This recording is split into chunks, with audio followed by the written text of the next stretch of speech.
Hello, I'm Kirk, owner of Captain's Car Service. The health and safety of our passengers, partners, and employees has always been a top priority for us, even more so now in these current times.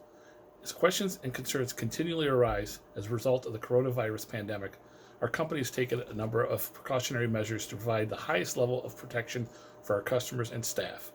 Along with our daily cleaning of our vehicles, a thorough cleaning of the interior surfaces with Clorox or bleach-based disinfectant wipes is conducted following each and every ride, and all company working area spaces are cleaned and disinfected daily.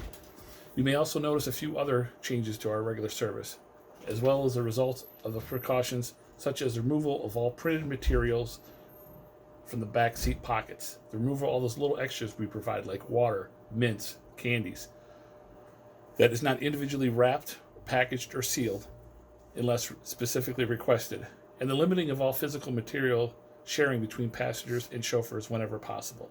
We appreciate your understanding and are dedicated to continuing to provide you with the highest level of service that you've come to expect with Captain's Car Service. We wish you the best of health and look forward to serving you again soon. Thank you very much. Have a great day.